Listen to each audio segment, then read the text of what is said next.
Is P. Diddy finished?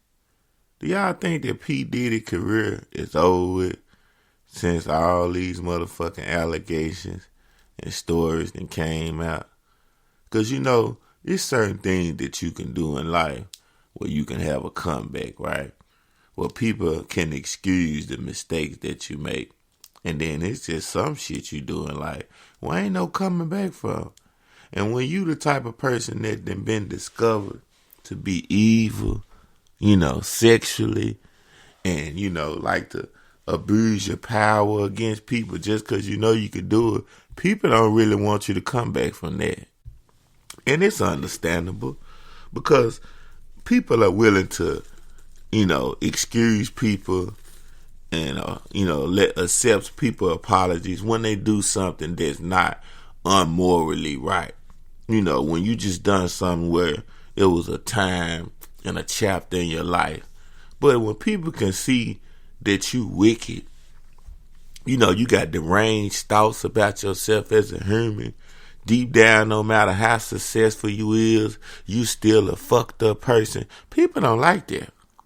Yeah, it comes off real fucked up. And it's supposed to be. Because out here in this world we living in, energy and the company you keep is very important. And if you're around people that have fucked up spirits, they will have shit happening to you that you can never imagine just because you're in their company.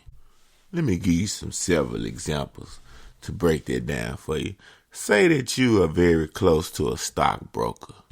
Now, this is a great example. Now, you might hear a little something in the background. That ain't nothing to me but getting my 420 ready, rolling up that good ganja, that good cannabis that we like to smoke while I'm doing the show. But anyway, say you are cool with a stockbroker and they happen to be one of your close friends. And throughout your whole life, you've been going through financial struggles. You've always worked. You've always saved your money. You've always did what you could to the best of your ability to try to be successful in life. But so far, things are just keeping you at a standstill. You're not really losing, but you're not winning. You just at one pace. And you see that your stockbroker friend is constantly making a lot of money because they chose a good stock. And it seems like it's just so easy and it's just a quick fix to your problem. And you decide to invest in some stock that your friend is investing in. But what you fail to realize is your friend has been doing stock for a long time. Your friend is well established in the stock game. Your friend can take a loss in the stock and not worry about them, but that never crosses your mind. So you invest in stock and that stock happens to take a hit. First thing you saying is, why did I been around? I shouldn't have never been fucking with this person. They this, they that. I done lost all my money fucking with you. But you fail to realize I didn't put you in that position.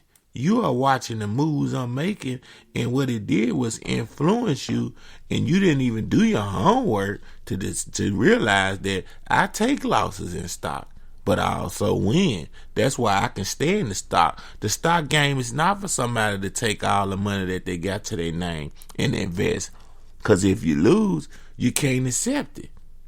That's one example of being around, the wrong energy. And that particular thing was not because they was a bad person. It was because it made you want to live outside of your means. It made you want to make decisions based on what you see me do. That's the same thing with P.DIDDY. All the security guards, all of the people that work for him, that seen him do shit, they kept their mouth closed because they didn't want to get their money cut off. It ain't my business. But sometimes certain shit you have to speak up on. Now, I'm not saying the people that was working for P. Diddy was supposed to speak up on a lot of shit they seen and he was paying them real good. But certain things you just can't let go. Because if you let everything go that you see is fucked up, a lot of evil people will get shit. They will get away with shit, basically. And when it comes to making women do something sexually, I've never believed in it. I've always believed that if a woman or a man wants to do something sexually, it's supposed to be always willingly. Now, whatever they do willingly, it could be the freakiest, nastiest thing that you got in your mind you would never do. By right and by law, they can do it. But when you forcing somebody, when you're aggressively making them do shit because you feel like they supposed to automatically want to do it because you P. Diddy, nah, you fucked up. You a fucked up individual. You are starting to make yourself think that you are bigger than who you are. Now, that's just one example. Now, this is another example. Let's take this back to the black neighborhood, poverty-stricken, hustling era. Now, say you a regular dude that works a 9 to 5 every day, right? And you see Joe Blow hustling, getting money. He riding a new Benz. He got all the girls. He got all the bad bitches. He got the nice gold jewelry on. Man, every time you see him coming around, he's smiling. He look like he ain't got to worry in the care of the world. And you like, damn, I got to worry about if I'm going to have enough to pay this light bill due in 15 days. Damn. Am I going to have my car note next week? And the first thing it make you say is, I got to start hustling like Joe. Joe ain't got to worry about the shit I got to worry about, the problems I got to worry about, this baby mama that needs some Pampers and shit, this newborn baby I done just shot in this world knowing I shouldn't have been fucking her, knowing I ain't even got my shit together, but it's her now. Ain't nothing I can do. And then he started to say, hey, I'm finna start selling drugs and hustling like Joe. But what he failed to realize, Joe been doing this his whole life. Joe got a little money saved up. Joe got bail bond money if the police bust him. Joe can get back out on the streets and start back hustling again. Not to say that hustling is the right thing to do, and I'm not telling nobody to hustle. These are different scenarios of how being around people can get you fucked up if you don't use your head right. Now you decide to hustle and then you go to jail. You go to jail. You ain't even made this money that you thought you was gonna make yet. Now you like, damn, I shouldn't have been hanging around Joe. Joe a bad influence. You chose to do something without thinking. Whenever you see somebody else doing something that they're being successful with people, do your homework out here. Don't just judge the book by its cover. Don't just look on the outside. Find out about the inside. You just welcome back to another motherfucking episode of Legend of Comic Show. And we giving it to y'all Saturday night, baby. I know you ain't got shit to do. And if you're just doing something, you getting ready for the club. Women, you in the motherfucking mirror putting your makeup on right now. You half drunk. You putting your eyelashes on. You about to put that motherfucking lace wig on. I know all the stuff that y'all doing right now, women, on the Saturday night. You got your tights on. You like, let me oil up. Let me make sure my skin's smooth. Cause he like to see me with my skin smooth. He gonna tear me up, bitch, out to the club. That nigga like when I do that. And all the men, they sitting around going through their phone, texting right now. Damn. Why Keisha ain't answering the phone? I wish she can get away from that nigga. She need to make me her nigga. I'm tired of being the side nigga. That's what some of you niggas are doing right now. Trying to get this woman away from her man and fuck up her life. I ought to be ashamed of yourself. Anyway, welcome back to another episode, baby. Now, back to Diddy. Is Diddy finished? Yes, he's finished. It's just a matter of time. Diddy will no longer be on videos, on talk shows. We won't be seeing a bunch of these commercials we used to see from Diddy. Cause when you fuck up with the white community, you are through. Nigga, you done fucked up with the black community. Diddy has fucked up with every community that exists. And when you fuck up with the black community, you know you through. Yeah, you fucked up. We don't want you no more. We don't respect you. Everything that we ever thought you stood for, nigga, we gonna make sure that everybody know you ain't shit. Now, Diddy in his place called, a company rather, called Diageo, Diageo, has settled a lawsuit. Now, Diddy and alcohol giant Diego were ensnared in a nasty legal battle last year, but that's old news. You know why? Because Diddy got so much shit going on right now, he is leaving everything alone. Now, Diddy and Diego told TMZ that they agreed to resolve all their disputes.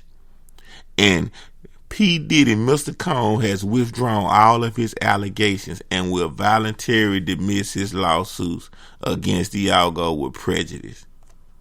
Now, the statement continues that Diego and Mr. Combs have no ongoing business relationship either with respect to Ciroc Vodka or De Leon Tequila, which Diego now solely owns. Yeah, you finished.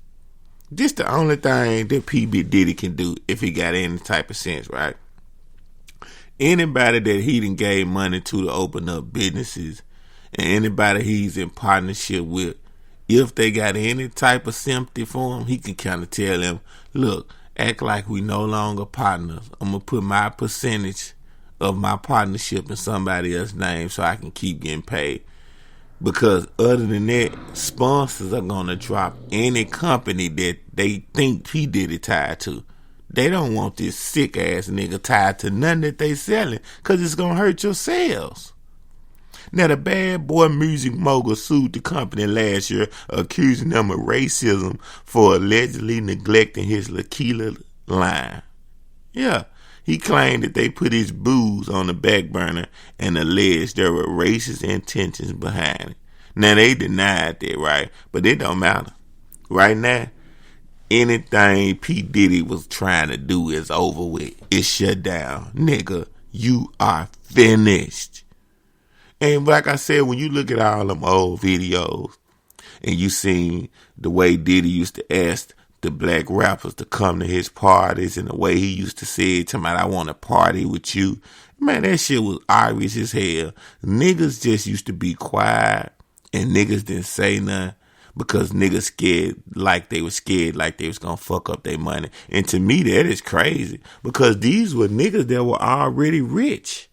If you already rich in the rap game, why are you scared to say and speak the truth and let a nigga that's showing homosexual tendencies against you and you know that you represent the straightness of a man and he's disrespecting you? Because we got to respect everybody. Just like how we have to respect gay people. Gay people have to respect straight people. It's called a respecting world.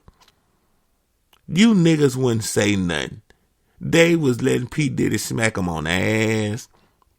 All type of shit. And that's why I'm going to tell you something. A lot of these niggas, they are into what P. Diddy are into. A lot of these rappers are gay undercover. And I don't respect that. If you like what you like, free yourself and be yourself.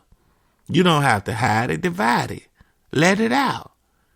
And see, so some of these rappers that P. Diddy and smacked on their ass and got real close to and all they did was laugh it off, they like what he like. They just don't want the world to know and they not out in the open. And what P. Diddy be slick doing in so many words is like, nigga, I'm going to let them know that you like what I like. Say something so I can really let them know. And them niggas tuck their tail and just laugh it off. And now that it done came to, the light, now everybody want to speak on it. And then another thing too, niggas be scared of niggas because niggas have paid killers and paid bodyguards. I don't give a fuck about none of this shit when it come to me standing on my manhood, nigga. You not gonna be playing with me, nigga, just because you got niggas that'll kill somebody. I don't give a fuck. We can make it even. I hire some killers too. And that's what I got to do, nigga. Excuse me for, getting into my hood language.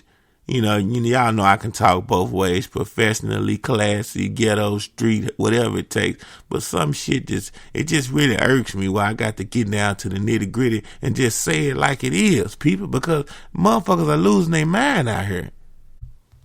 And then see, right now, Hollywood, this internet is a beautiful thing. It's a beautiful thing. in a good way, and it's a beautiful thing in a bad way. But one thing that this internet is gonna allow, it's gonna allow all the dark secrets, all these wicked, evil Hollywood motherfuckers been getting away with for years. The people been watching on TV thinking they great. They so this, they so that just because they rich, they ain't shit. Now we got a lot of rich, successful people that are special and are something. But I'm talking about the ones that are wicked. And with that being said, I believe a lot of these motherfuckers that were very sexually motivated when they got money had deep, dark sides. Hugh Hefner, goddamn it. His widow say that she was brainwashed. Now his legacy is getting re-examined years after his death, part of which to do what his widow now says their marriage, calling it toxic and backwards. Now she was Hugh's third and final wife and was still married to him when he died. Now she about to come out with a new memoir. Now let's just keep it real. We know that any woman that was young and beautiful fucking with Hugh Hefner was only with him for the money. Come on, man. People need to just stop faking and tricking themselves. When you an old man like Hugh Hefner was, and you living a life of having hundreds of women because you own a Playboy magazine, you fucking in and everything. If you haven't got a woman by a certain age, you ain't gonna get one unless you spend the money. If you don't buy the coochie, you're not gonna get it. Let's just be real. Why you think there's so many old ass men out here that buy pussy? Come on, people don't like to talk about the truth. I'm gonna talk about the truth right now. Why you think there's so many old men out here that still buy young girls? Because they know deep down, ain't no sense of tricking myself, acting like she gonna be with me. She really wanna be with me, making it hard on myself. Let me just get straight to the point so I can bust my nut, and hopefully she'll come back and spend some more time with me when I got some more money. Now, the book was called Only Say Good Things, Surviving Playboy, and Finding Myself. Damn. Ooh, she got a triple title all in one. Now, she did do that in the immediate aftermath of his passing now, you know. Now, she's saying that when she looked back at their relationship, she regretted and it was disgusting. Stop it, you rich bitch. You could take it to the bank that Hugh Hefner had her somewhere on some type of policy. And if he didn't, all she had to do was get a policy. It's just that she really want to come out and say, I had to do a lot of stuff I didn't want to do with this old motherfucker. Do you know when he used to pull out his wrinkly dick sometime I used to want to throw up? But I probably had to take Percocets and Xanax to lower my anxiety to be able to deal with this old fart. That is what she's saying in so many words. You know, and you can't knock her. You can't knock a young woman that meets an old man that likes her. You can't. What is she supposed to do? Run away from the money? No, you take the money and seize the opportunity. Especially if you're a younger woman and you don't have nobody. You're not doing nothing wrong. You make this old man feel good until he leaves this earth. That's your job. As long as you making him feel good and not doing him wrong or mistreating him, then you can't say nothing about that. People look at stuff for what it's not to be looked at. Look at the reality of it. You're 80 years old. You got a 30, 40-year-old beautiful woman. Stop it. Enjoy your good orgasms. Enjoy your good dinner dates. Enjoy some free party. Take your ass to sleep. And don't worry about whatever else that woman do, because she's not yours. She's only there because you got a lot of money where you can compensate her. And you just be honest, why else would she be there? It has to be something special about you for her to want to be with your old, raggedy, wrinkled ass. And I'm not saying this in a bad way, because I'm going to be old and wrinkled and raggedy. Because I know people always want to say, Legend Comic, you're just making us feel so bad. No, I'm talking about all of us. I'm a comedian. Nothing I say is to hurt you. It's to be realistic. And I'm just saying, when you get old, if you ain't got nobody that's been with you throughout your old age, it's rare that you can find somebody that's really there for you. But when we find those people, we be thanking God and we be blessed. But that's only a small percentage. But when you live the life as Hugh Hefner, owning a Playboy magazine, got access to all these different women, they don't even exist. You just want to bust nuts, eat good, until you die. That's it. You just tuned into another motherfucking episode of Legend of Comedy Show. And we talked about real life today. And is P. Diddy going to survive all this shit he going through? I don't think. I think it's over for him. What you think? Leave it in the comments. Email me at flavafol31@gmail.com. A text on the text line 504-595-7519. Until the next time, to the next episode, do something with yourself. Do something with your life. You just might be somebody one day, nigga.